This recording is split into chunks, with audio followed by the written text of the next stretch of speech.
wabarakatuh. Perkenalkan, nama saya Indrian Saputra. Di sini saya akan membawakan sebuah jurnal yang berjudul Pengaruh Karakteristik Individu, Gaya Kepemimpinan, dan Budaya Organisasi terhadap Kepuasan Kerja dan Komitmen Organisasi. Studi kasusnya pada pemerintahan daerah di Provinsi Sumatera Utara. Di sini, pada jurnal ini saya akan melakukan analisis TTSO. Sebelum saya masuk kepada analisis TTSO, sebaiknya kita akan membahas sedikit tentang apa yang nantinya akan kita masukkan di dalam analisis TTSO. Peningkatan tuntutan publik harus disertai dengan kemampuan daerah dalam menjalankan fungsi dan tanggung jawabnya. Unsur utama yang paling menentukan dalam meningkatkan kapasitas kemampuan daerah itu adalah sumber daya manusianya. Namun, kenyataan berbagai fenomena umum yang banyak terjadi menunjukkan bahwa pemerintah daerah sendiri itu tidak mampu secara responsif, apalagi proaktif menanggapi berbagai perkembangan tersebut, sehingga akan memberikan berbagai bentuk pelayanan kepada masyarakat terkesan lambat dan masih memerlukan pembenahan di sana sininya. Banyak contoh kasus yang sudah terjadi bahwa pegawai itu tidak bekerja secara profesional dalam birokrasi dalam memberikan pelayanan kepada masyarakat. Hal ini dapat dilihat dari banyaknya permasalahan pelayanan masyarakat yang dijumpai di lapangan, seperti pengaduan, tuntutan, keluhan yang berasal dari masyarakat pengguna jasa publik. Berbagai bentuk permasalahan tersebut telah terjadi di berbagai bidang pelayanan masyarakat, antara lain bidang pendidikan, bidang kesehatan, bidang lingkungan hidup, investasi, serta berbagai penyediaan fasilitas umum, seperti fasilitas air, minum, listrik, sertifikat, hak atas tanah, izin bangunan, dan sebagainya. Dikutip dari Bali Post September 2002, bahwa Menteri Perdayagunaan Aparatur Negara atau yang biasa disebut dengan PAN, menyatakan bahwa 60% dari 4 juta pegawai pemerintahan ternyata tidak profesional. Kondisi semacam ini menuntut adanya perbaikan atau peningkatan kualitas. Sedangkan profesional sendiri itu tidak hanya menyangkut masalah keterampilan dan kemampuan kerja, tetapi lebih dinyatakan pada sikap kerja, budi pekerti atau moral, dan perilaku pegawai pemerintahan.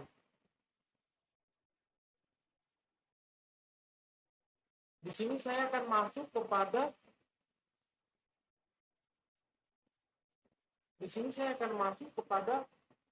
analisis yang saya akan pakai, yaitu TTSO, tujuan, target, strategi, dan output.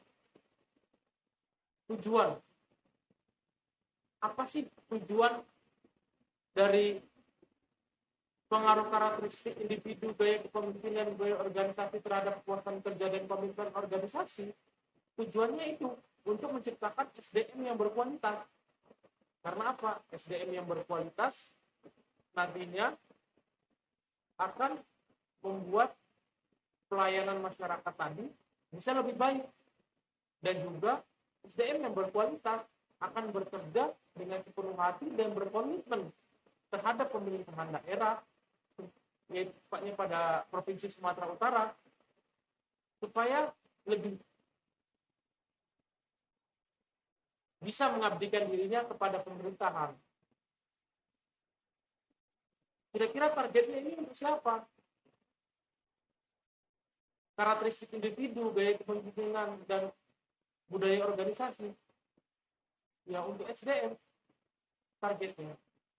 Ketika SDM tadi sudah meningkat dan berkembang, serta bisa bekerja dengan profesional, justru imbasnya baik untuk masyarakat. Direspon baik untuk masyarakat. Kembali lagi kepada pemerintahan daerah. Apakah dia bisa memberikan edukasi, imbalan-imbalan yang sesuai kepada SDM tersebut atau pegawai-pegawai yang bekerja di pemerintahan daerah. Sehingga mereka mempunyai semangat kerja dan profesionalisme, sehingga terciptalah komitmen terhadap SDM dan pemerintahan daerah tersebut. Kira-kira strategi apa yang harus kita masuk analisis ketiga? Strategi apa yang harus digunakan? Mungkin di sini ada 3 strategi yang harus digunakan sesuai dengan jurnal yang kita angkut. Yang pertama, karakteristik individu. Pemerintah harus tahu karakteristik daripada SDM atau pegawai yang mereka kerjakan. Seperti apa sifatnya mereka? Seperti apa yang ingin mereka mau, apa yang mereka mau, apa kurangnya dari semua yang mereka kerjakan, atau ada keluhan-keluhan apa. Itu adalah salah satu yang harus didengar oleh pemerintahan daerah. Supaya apa? Supaya nantinya bisa menciptakan SDM atau pegawai-pegawai yang berkualitas, profesional terhadap kerjaannya, bertanggung jawab. Sehingga masyarakat nyaman ketika ingin mengadu kepada publik. Seperti itu. Yang kedua, gaya kepemimpinan. Gaya kepemimpinan yang harus benar-benar dimiliki oleh seorang pemimpin. Supaya apa? Supaya pegawai-pegawai tadi merasa segan, merasa menghormati antara pegawai dan pemimpin. Supaya apa? Terciptalah suatu struktur di mana pemimpin harus dihormati dan menjadi panutan untuk pegawai-pegawainya. Ditambah lagi pemimpin yang baik harus selalu mendengar konspirasi atau keluhan-keluhan terhadap pegawainya, sehingga pegawai bisa bekerja dengan nyaman, tenang, dan semangat, serta bisa menciptakan komitmen terhadap organisasi yang mereka jalankan. Seperti itu. Lanjut ketiga adalah budaya organisasi. Budaya organisasi seperti apa yang harus diciptakan? Budaya organisasi yang sesuai dengan keadaan dan situasi yang ada di suatu organisasi. Kalau memang di situ butuh budaya organisasi yang masyarakat, saya rasa budaya organisasi yang harus diterapkan itu budaya organisasi yang sebelum pemimpin harus mengerti karakteristik individunya. Seperti itu. Lanjut saja kita ke output. Kira-kira output apa yang bisa dikeluarkan dari ini semua? Mungkin outputnya lebih cenderung kepada kepuasan kerja dan komitmen organisasi. Ketika semua hal yang diinginkan oleh pegawai dirasa terpenuhi, saya rasa tercipta suatu kepuasan kerja.